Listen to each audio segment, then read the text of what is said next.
KBS가 전주시 의회 이기동 의장의 과거 석연찮은 땅 거래를 확인했습니다. 지분을 보유했다가 논란을 산 전주시 수의계약 업체에게 땅을 시세 반값에 샀습니다. 단독 보도합니다. 정부가 내일부터 전기와 가스요금을 인상하기로 했습니다. 4인 가족은 한 달에 7천 원 이상 더 내야 하는데 여름철 추가 인상 가능성도 있습니다. 오늘 오전 강원도 동해시 근처 해역에서 규모 4.5의 지진이 발생했습니다. 올해 한반도에서 발생한 가장 강력한 규모의 지진으로 건물과 창문이 크게 흔들릴 정도였습니다. 당정이 윤석열 대통령에게 간호법에 대한 거부권 행사를 건의하기로 했습니다. 전북에서도 단체 행동과 파업 예고까지 나오며 갈등이 깊어지고 있습니다. 전북 교사 10명 가운데 6명이 교권 침해를 겪거나 직접 봤다고 답했습니다. 교육청이 대책을 내놨지만 효과는 미지수입니다.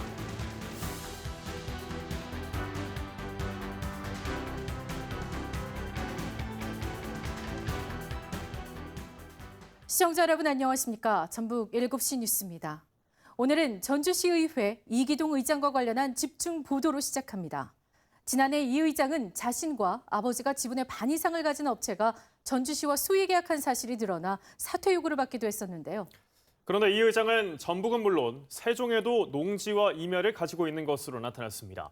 농지는 몇몇 사례를 제외하고는 소유자가 직접 농사를 지어야 하는데 이 의장은 가족이 건설과 조경업을 하다 보니 매입하게 된 것이라고 설명했습니다. 첫 소식 한주연 기자입니다. 이기동 전주시 의장의 최근 재산 공개 목록입니다. 전주와 김제, 부안, 고창, 임실 등 전북 5개 시군의 농지와 임야, 세종시에도 임야와 대지를 소유하고 있다고 신고했습니다. 이 의장이 2008년 형제들과 함께 매입한 3만 6천여 제곱미터 넓이의 세종시의 한 임야와 대지, 당시 경매를 통해 산 땅으로 이 의장의 지분은 10분의 1입니다. 개발을 얼마든지 할 수 있는 땅이고 가치도 굉장히 좋아요. 김제 용지면의 농지는 2011년 이 의장 부부와 부모가 함께 지분을 4분의 1씩 소유했고 앞서 2009년 매입한 전주 상림동 주변 밭과 임야는 이 의장 형제들의 배우자가 지분을 3분의 1씩 갖고 있습니다. 취재진은 이 의장이 가장 최근에 사들인 전주대 주변의 625제곱미터 넓이의 땅을 살펴봤습니다. 이 의장이 2021년 3억 8천만 원에 매입한 뒤 지난해 말 소유권을 이전한 땅으로 지목은 논입니다. 도로와 맞닿아 있는 해당 농지를 둘러본 농민회 관계자는 농업을 목적으로 산 땅은 아니라고 말합니다. 도덕적으로도 어떤 사회적인 문제가 되지 않게 좀 처신을 잘하실 그런 위치에 있는 분이 이렇게 농지를 연차적으로 기회가 있을 때마다 샀다는 것은 이에 대해 이 의장은 가족이 건설업체를 운영하다 보니 가족과 함께 조경 등의 목적으로 땅을 매입하게 됐다고 해명했습니다. 농지의 경우 아버지가 실제 경작도 하고 있으며 최근 매입한 전주대 주변 땅 역시 조경수를 심을 계획이라고 밝혔습니다. KBS 뉴스 한주연입니다. 앞서 보신 것처럼 이 의장은 전주대 주변의 땅을 조경 목적으로 샀다고 밝혔는데요. 그런데 매입가가 시세의 반밖에 되지 않았습니다. 이 땅의 전 주인은 이 의장 가족이 지분을 갖고 있던 건설업체 관계자였는데 이 땅 주변에 이 의장의 배우자를 비롯한 가족 소유의 땅도 여럿 확인됐습니다. 이어서 이화연 기자입니다. 이기동 의장이 가장 최근에 매입한 논. 당시 매입가는 3억 8천만 원, 3.3제곱미터에 200만 원 정도인데 시세의 반값도 안 된다는 게 주변 공인중개사들의 말입니다. 어떻게 이런 거래가 가능했을까? 이 땅의 전 주인은 이 의장과 아버지가 지분의 반 이상을 소유한 상태에서 전주시와 수의 계약을 한 사실이 드러났던 건설업체 관계자입니다. 이 의장은 불법 수의 계약 논란이 불거진 뒤 이 관계자에게 당시 가지고 있던 주식을 넘기면서 땅을 매입했다고 설명했습니다. 주식을 액면가로 넘기는 대신 땅도 공시지가로 샀다며 처음엔 대지인 줄 알았는데 농지인 것을 뒤늦게 알았고 서류를 갖추느라 소유권 이전이 늦어졌다고 해명했습니다. 그런데 이 땅 주변에 이미 이 의장은 물론 배우자가 소유한 땅이 있고 또 다른 가족 역시 이 일대에 적지 않은 땅을 가지고 있는 것으로 확인됐습니다. 몇몇 시의원들이 5분 발언 등을 통해 개발을 주장해온 전주 경륜장 주변입니다. 일반 시민들이 듣기에 혹은 담당 공무원들이 이런 질문을 받기에 적합한 의견인지 의문이 들 수밖에 없어요. 이에 대해 이 의장은 경륜장 개발을 주장한 의원들과 아무런 관련이 없고 자신이 의원 생활을 하기 전에 가족이 매입한 땅까지 관여할 수는 없지 않느냐고 말했습니다. 하지만 이미 다수의 농지를 소유하고도 또다시 농지를 매입한 만큼 시민사회단체를 중심으로 이 의장에 대한 비판 여론이 거세질 것으로 보입니다. KBS 뉴스 이화연입니다. 전주 종합 리사이클링타운과 전주권 광역 소각자원센터를 두고 전주시 의원들이 잇따라 5분 발언에 나섰습니다. 한승우 시의원은 리사이클링타운 내 악취가 해결되지 않아 노동자와 주민들이 고통받고 있다며 전주시가 관련 법에 따라 협약을 해지하고 관리, 운영권을 박탈하는 등 대책을 마련해야 한다고 주장했습니다.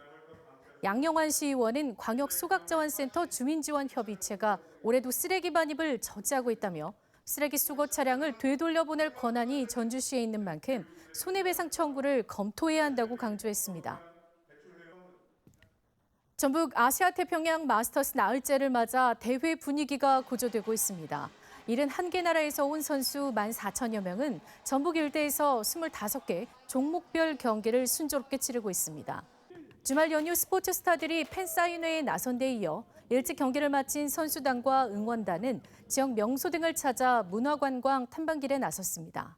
아테마스터스 대회는 오는 20일 전라 감영에서 열리는 폐막식까지 생활체육인의 제전이 펼쳐집니다. 지방의원은 징계를 받아 출석이 정지돼도 월급이 깎이지 않는 혜택을 누려왔습니다. 출석 정지가 징계가 아닌 유급휴가라는 비판을 받는 이유기도 한데요. 전라북도의회가 잘못된 관행을 고쳐나가겠다며 조례를 손질하기로 했습니다. 이지연 기자입니다. 지난해 음주운전으로 경찰에 적발된 전북도의회 송승용 의원. 의회에서 경고와 출석 정지 30일의 징계를 받았지만 의정활동비와 월정수당 등 월 400만 원이 넘는 의정비를 모두 받아 징계가 아닌 유급휴가라는 비판이 일었습니다.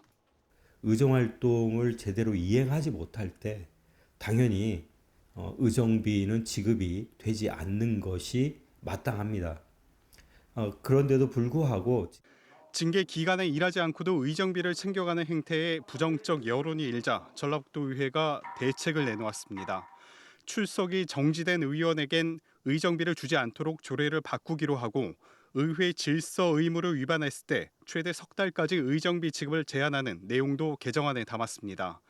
구금된 경우에만 적용해온 현행 의정비 지급 제한은 물론 지난해 국민권익위원회가 내놓은 권고안보다 한층 강화된 조치입니다.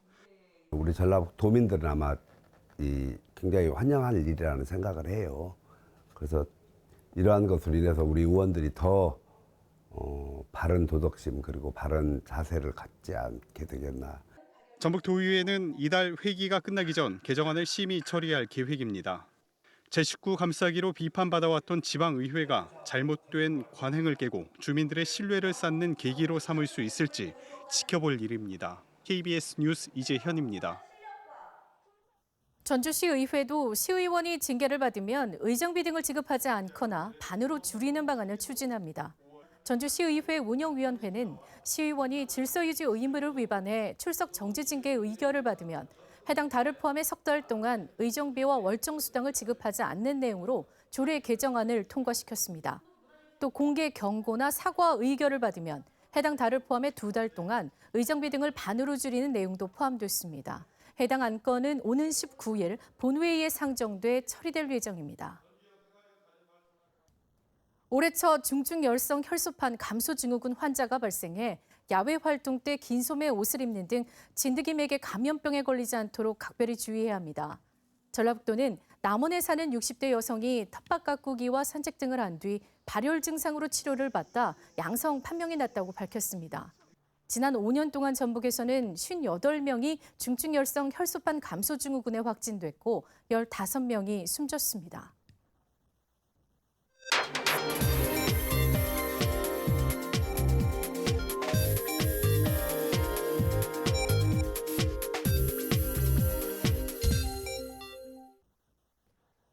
정부가 내일부터 적용될 전기와 가스요금 인상안을 발표했습니다. 4인 가구 기준 전기와 가스 요금이 한 달에 각각 3,000원에서 4,000원 더 오를 것으로 보입니다. 민정희 기자입니다. 내일부터 전기요금은 킬로와트 시당 8원, 가스요금은 메가주울당 1.04원 오릅니다. 4인 가구 기준 한 달 전기요금은 약 3,000원, 가스요금은 약 4,400원 오를 것으로 보입니다. 정부는 지난해부터 올해 초까지 전기와 가스요금을 계속 조정해왔지만 과거부터 누적돼 온 요금 인상 요인을 아직 완전히 해소하지 못했다고 밝혔습니다. 국제에너지 가격과 국내 도입 가격 간 최대 6개월의 시차가 있는 점을 고려할 때 앞으로도 상당 기간 국제에너지 가격 급등의 영향을 받을 수밖에 없습니다. 특히 한전과 가스공사의 재무 상황을 볼 때 인상은 불가피하다는 게 정부 설명입니다. 한전은 지난 2년간 38조 원이 넘는 누적 적자를 기록한 데 이어 올해 1분기에도 6조 원 넘는 적자를 기록했고 가스공사 역시 미수금이 11조 원을 넘는 상황입니다. 이번 요금 인상으로 한전과 가스공사의 숨통이 다소 트일 것으로 보이지만 팔수록 손해인 에너지 기업의 역마진 구조는 여전해 경영난을 해소하기는 어려울 전망입니다. 다음 달 말이면 냉방 수요가 큰 여름철 3분기 에너지 요금 인상폭을 결정해야 해 추가 인상 여부도 주목됩니다. 정부는 전기요금과 관련해 기초생활수급자나 차성위 계층 등 에너지 취약계층에 대해서는 평균 사용량까지 요금 인상분 적용을 1년 유예하겠다고 밝혔습니다. 또 일반 가구에 대해서도 전기 소비를 절감하면 인센티브를 지급하는 에너지 캐시백 제도를 오는 7월부터 대폭 확대할 계획입니다. KBS 뉴스 민정입니다. 오늘 오전 강원 동해시 인근 해역에서 규모 4.5의 지진이 발생했습니다. 올해 한반도에서 발생한 지진 가운데 규모가 가장 컸는데요. 많은 주민이 진동을 느꼈지만 피해 신고는 접수되지 않고 있습니다. 조윤주 기자입니다. 오늘 오전 6시 27분쯤 동해시 인근 해역에서 규모 4.5의 지진이 발생했습니다. 지진의 진앙은 동해시청에서 북동쪽으로 52km 떨어진 해역으로 진원의 깊이는 32km로 분석됐습니다. 이번 지진은 올해 한반도와 주변 해역에서 발생한 지진 가운데 가장 규모가 큽니다. 동해시와 강릉시, 삼척시 등 강원 동해안 지역과 태백시, 경북 봉화군 등 일부 내륙 지역에서 최대 진도 3의 흔들림이 관측됐습니다. 실제로 동해시 일원에서는 건물과 창문 등이 크게 흔들렸고 다수의 주민이 진동을 느낀 것으로 파악됐습니다.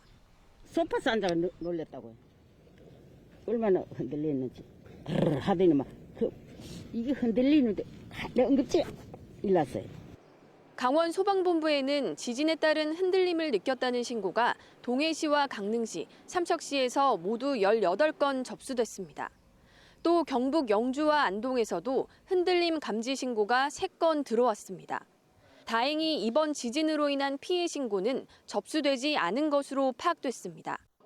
지난달 23일부터 이번 지진 발생 해역 등 동해시 일원에서 발생한 지진은 규모 2.0 미만의 지진까지 포함해 모두 50차례에 달합니다.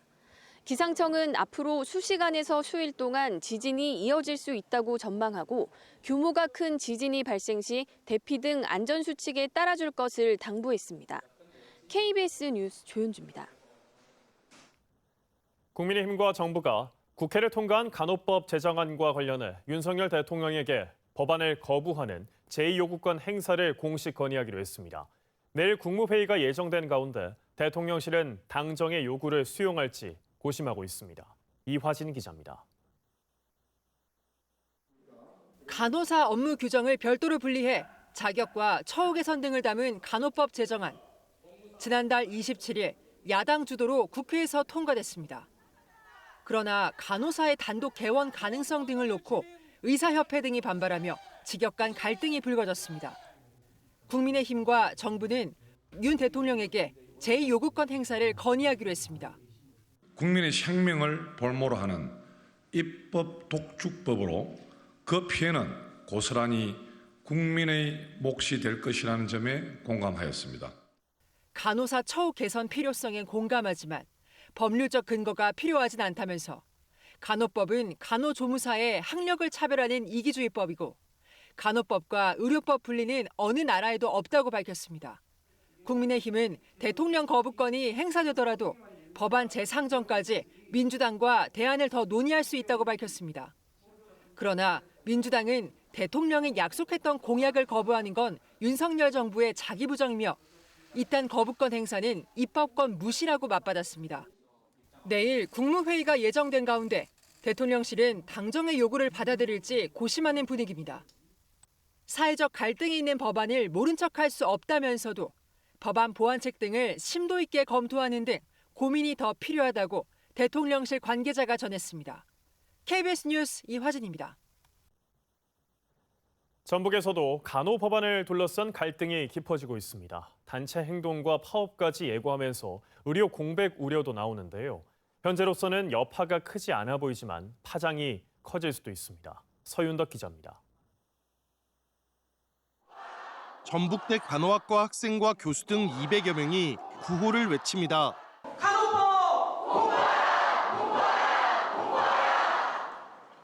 윤석열 대통령에게 간호법안 공포를 촉구하는 건데 지난주부터 전북 13개 대학 간호학과 구성원들은 같은 요구가 담긴 성명을 내놓고 있습니다. 윤 대통령이 거부권을 행사하면 내부 의견을 받아 면허 반납 등 집단 행동에 나서겠다는 뜻도 내비치고 있습니다. 의료법은 의료기관 안에서 일하는 간호사에 대한 것만 규정하고 있기 때문에 실제로 보건소나 이런 데서 일하는 간호사를 보호할 수 있는 규정이 매우 부족합니다. 반면 의사협회와 간호조무사협회 등 13개 단체로 이뤄진 보건복지의료연대는 간호법안에 반대하며 통파업까지 예고하고 있습니다.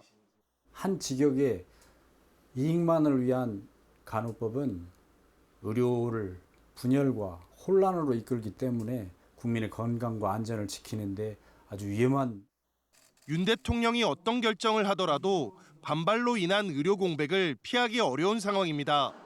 다만 현재까지 전북에선 총파업에 대학병원 전공의까지 참여하는 분위기가 아니고 간호협회도 생명과 안전을 담보로 한 집단 행동을 하지 않겠다고 밝혀 여파가 크지 않을 것으로 보입니다.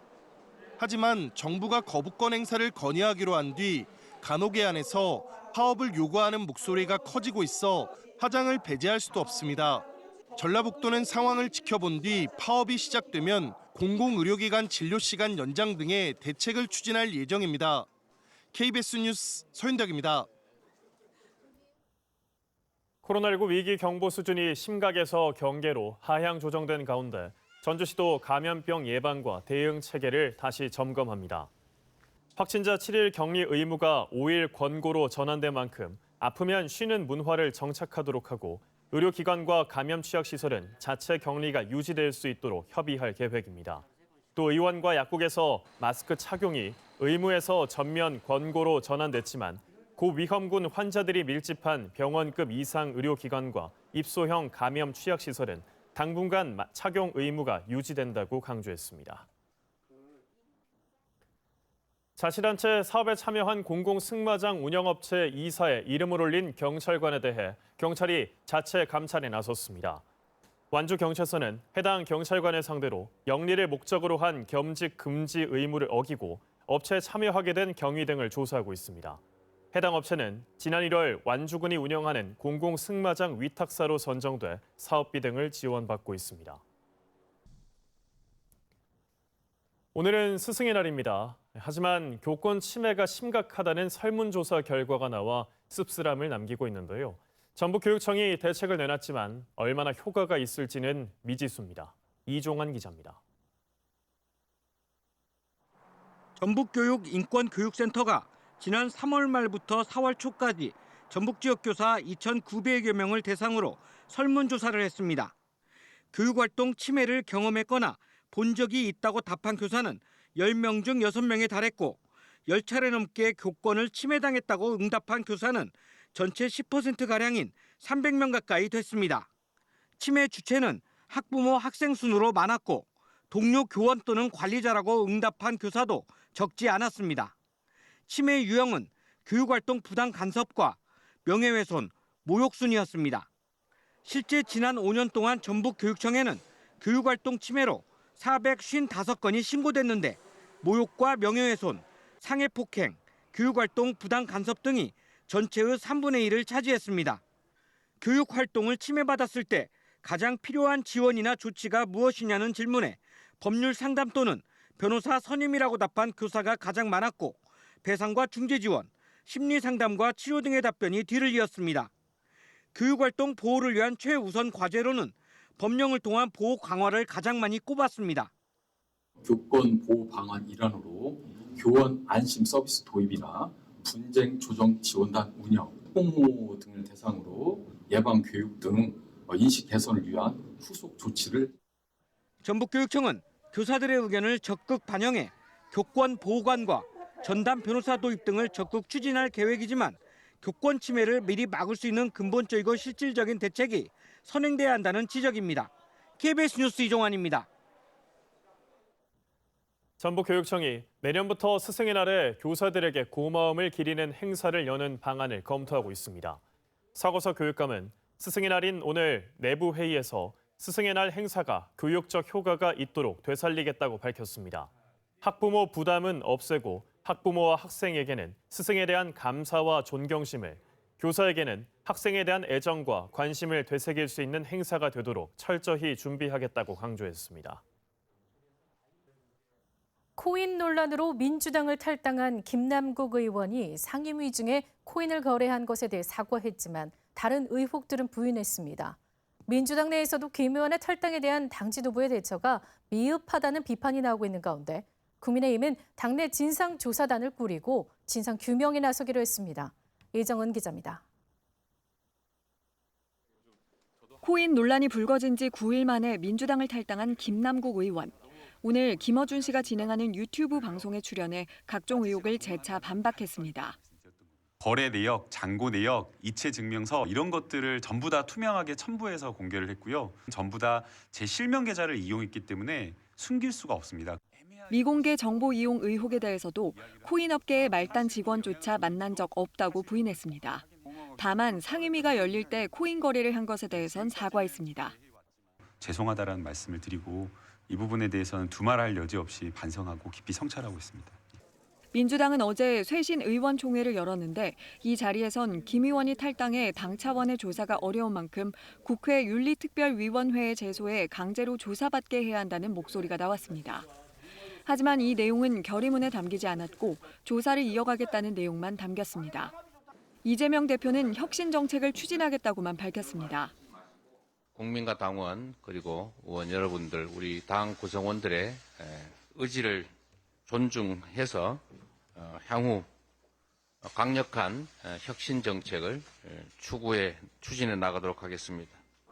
국민의힘은 김 의원의 탈당을 꼬리 자르기라고 규정했습니다.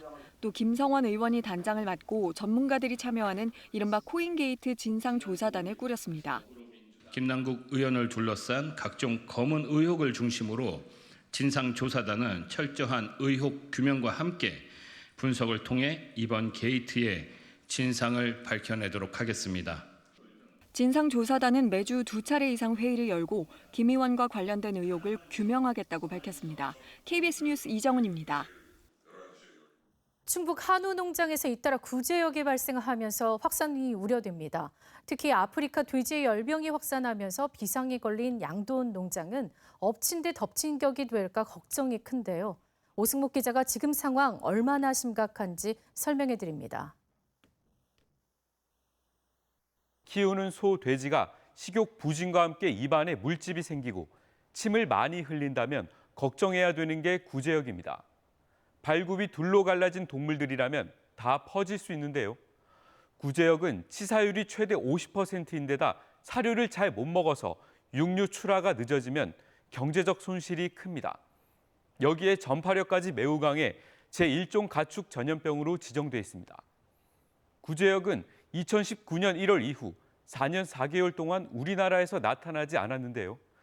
지난 11일 충북 청주 한우 농장들에서 구제역이 발생한 이후 주말인 어제 충북 증평 한 농장에서도 확인돼 6곳으로 늘어난 상황입니다. 외부인, 가축, 차량 등 이 농장 출입이 막혔습니다. 방역 차량이 돌며 농장 주변을 소독하고 있습니다. 이곳에서 기르던 소 400여 마리를 정밀 검사하자 양성 결과가 나왔고 초동 방역팀과 역학조사반이 투입된 겁니다. 이동 제한을 하고 양성이 발생할 것에 대비해서 매몰 준비를 하고 있습니다. 또한 반경 3km에 대해서도 이동 제한 조치를 하고 정밀 검사와 임상 검사를 실시할 예정입니다. 이 증평 농장은요, 이번에 구제역이 처음 확인된 청주 농장과 13km 떨어진 곳입니다. 방역 범위인 반경 3km를 훨씬 벗어난 거죠. 농림축산검역본부가 이곳 구제역 바이러스를 유전자 분석해보니 캄보디아나 라오스 등 동남아에서 발생한 바이러스의 성질과 98.8% 수준으로 매우 유사하게 나왔습니다.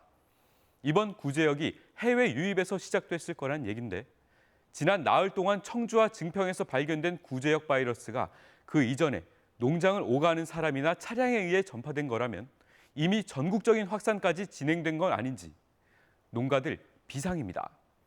각 지역에서 축산 농가들 모임을 자제하고 외부인이 출입할 땐 소독을 철저히 하도록 당부했고 정부는 아예 전국의 소, 돼지 농가 등에 일시적 이동 중지 명령을 내렸습니다. 지난 주말 열릴 예정이었던 청도 소싸움 경기도 취소됐습니다. 1년 2번 구제역 백신 접종을 의무화해 대유행까지는 가지 않을 거라는 게 정부와 전문가들의 잠정적 판단입니다. 그런데 문제는 이뿐만이 아닙니다. 바로 돼지입니다. 경기 포천, 강원 철원과 양양, 그리고 충북 제천, 경북 영덕, 올해만 돼지 농장은 물론 야산 멧돼지까지 아프리카 돼지열병이 빠른 속도로 번지고 있습니다. 이 열병 막는 데만 총력을 기울여온 돼지 농가들은 이번 구제역 발생으로 엎친 데 덮친 격, 더 큰 어려움에 빠질까 걱정이 한가득인데요. 한 마리라도 구제역에 감염된 농장이면 모두 매몰 처분해야 하기 때문입니다. 자칫 고기 가격이 급등할 수도 있습니다. 또 구제역 청정국, 2년 동안 구제역이 발생하지 않고 1년 동안 구제역 바이러스가 검출되지 않아야 합니다. 세계동물보건기구에 우리나라도 구제역 청정국 지위 신청서를 낸 상태인데요. 그렇지 않아도 요즘 경제적으로 어려운 한우나 양돈 농가에 수출 활로를 뚫기 위해 필요했고 이번 달 결정될 가능성이 컸지만 이번 구제역으로 청정국 지위 획득은 사실상 빨간불이 켜졌습니다. KBS 뉴스 오승복입니다. 희석되지 않은 후쿠시마물 1리터가 있다면 바로 마실 수 있다. 우리나라를 방문한 한 외국 대학 교수가 이와 같은 발언을 해 파장이 일고 있습니다. 시찰단 활동 범위를 놓고 한일 협상이 진행 중인 이 민감한 시점에 정부 출연기관이 해당 교수를 초빙한 것은 부적절하다는 지적이 나오고 있습니다. 전현우 기자입니다. 정부 오염수 시찰단의 일본 방문을 일주일가량 앞두고 한국원자력연구원이 해외 석학을 초청해 기자간담회를 열었습니다. 영국 옥스퍼드대에서 40년 이상 방사선 분야를 연구해온 웨이드 앨리슨 명예교수는 오염수의 위험성이 과장됐다고 거듭 강조했습니다. If I had a liter of that water now in my hand, I would drink it. I calculate that my radioactivity would rise above its natural level by 80%. I could drink 100 liters. 일본의 자료를 확신하지 못할 이유가 없다며 시찰단이 일본 정부를 신뢰해야 한다고 주장했습니다. Diluted into the ocean, and the ocean is huge. Trust and make your own judgment, and not just say it's a matter of science. 이 같은 주장에 대해 과학적으로 불분명한 내용이라는 국내 원자력 전문가의 반박도 나옵니다. 70%는 정화를 못하고 일부밖에 정화하지 못했다는 게 이미 팩트가 나와 있지 않습니까? 과학적으로 상당히 문제점이 있다고 판단합니다. 인체 영향에 대해 과학적 검증이 끝나지 않은 문제를 단정적으로 주장해 논란을 불러일으킬 우려도 제기됩니다. 간담회를 공동 주최한 원자력연구원은 앨리슨 교수의 주장이 연구원의 공식 입장은 아니라고 말했습니다. 저분이 하시는 말씀이 연구원의 공식 입장이냐 학회의 공식 입장이냐 그런 건 아닌 거죠. 연구원은 일본 측 주장을 일방적으로 옹호하는 인사를 초빙하면서도 반대로 오염수 방류를 우려하는 전문가의 주장을 들어볼 자리는 마련할 계획이 없다고 밝혔습니다. KBS 뉴스 전현우입니다. 전북도의회가 임시회를 열고 일본 후쿠시마 방사성 오염수 해양 투기 반대와 시철단 파견 철회를 촉구하는 건의안을 채택했습니다. 도의회는 정부 시찰단 역할이 일본으로부터 일방적인 설명만 듣는 견학에 그친다면 당장 중단해야 한다고 밝혔습니다.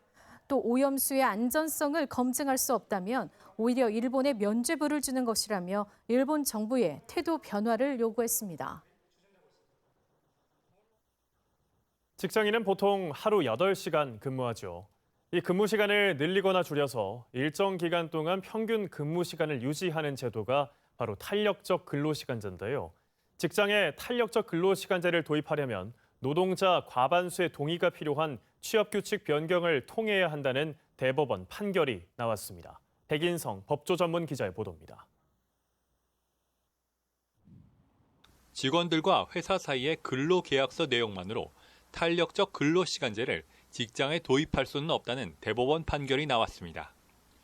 탄력적 근로시간제란 노사 합의를 통해 하루에 일하는 시간을 늘리거나 줄여 일정한 기간 동안의 평균 근무 시간을 법에서 정해진 시간 아래로 맞추는 제도입니다. 대법원은 근로기준법 위반 등으로 재판에 넘겨진 청소용역업체 대표 A씨의 상고심에서 최근 사건을 유죄 취지로 인천지법으로 돌려보냈습니다. 재판부는 탄력적 근로시간제는 취업 규칙에 의해서만 도입이 가능하다고 판단했습니다. 이어서 근로계약이나 근로자의 개별 동의를 통해 이를 도입하게 된다면 취업 규칙의 불리한 변경에 근로자의 과반수 동의를 받도록 하는 근로기준법의 취지가 무색해진다고 지적했습니다. 탄력적 근로시간제는 개별 근로자가 동의했더라도 취업 규칙 변경 없이는 도입할 수 없다는 겁니다. 그러면서 원심에서 무죄가 선고된 근로기준법 위반 혐의를 다시 살펴보라며 사건을 파기했습니다. 앞서 A씨는 2014년부터 2015년까지 직원들의 연장 근로수당과 미사용 연차수당 등 5천여만 원을 지급하지 않은 혐의로 재판에 넘겨졌습니다. A씨는 직원들과 맺은 근로계약서에 탄력적 근로시간제에 대한 내용이 있다며 제도를 도입한 걸로 보아 연장 근로수당을 지급할 의무가 없다고 주장했습니다. 2심은 A씨 주장을 받아들여 근로기준법 위반 혐의에 무죄를 선고했지만 대법원은 결론을 뒤집었습니다. KBS 뉴스 백인성입니다. 5월 KBS 전주방송 총국 시청자위원회가 오늘 방송국 회의실에서 열렸습니다. 시청자위원들은 지역 현안을 다룰 때 단편적인 보도에 그치지 말고 지속적이고 심층적으로 다뤄달라고 요청했습니다. 지역 청년 문제와 가정의 달 의미를 되새길 수 있는 기획 프로그램 제작과 방송에도 관심을 가져달라고 당부했습니다. K문화 콘텐츠에 세계인들의 관심이 큰 가운데 한복의 아름다움을 엿볼 수 있는 전시회가 전주에서 열립니다. 한복문화창작소는 오늘부터 오는 7월 23일까지 한국 전통 문화의 전당에서 극중 한복 특별전을 열고 드라마와 영화 속 주인공이 입었던 한복을 실물과 함께 영상 매체로 소개합니다. 전시회는 드라마 구름이 그린 달빛, 영화 안시성 등 여러 사극과 영화에서 한복 의상을 제작해온 한국종합예술학교 이진희 교수가 참여했습니다. 군산시가 악성 민원에 대응하고 공무원 권익을 보호하기 위해 시청과 27개 읍면동 민원실에 웨어러블 카메라를 보급합니다.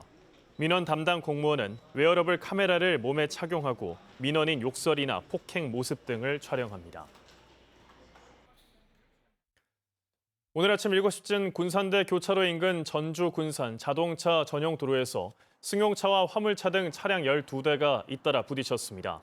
이 사고로 5명이 다치고 출근길 교통 혼잡이 40여 분 동안 이어졌습니다. 경찰은 정확한 사고 원인을 조사하고 있습니다. 경찰이 장수농협에서 일하다 직장 내 괴롭힘을 호소하며 극단적 선택을 한 고 이용문 씨 사건을 검찰에 넘겼습니다. 전북경찰청은 괴롭힘 가해자로 지목된 직장 상사가 징계 등을 거론하며 고인을 압박해 협박죄가 인정된다고 봤습니다. 또 자체 조사 과정에서 농협에 관련 정보를 누설한 공인 노무사도 노무사법 위반에 해당한다고 판단했습니다. 앞서 장수농협을 특별 근로 감독한 고용노동부는 고인이 호소한 피해가 대부분 사실이라고 보고 직장 상사들의 괴롭힘 의혹을 추가 조사하고 있습니다.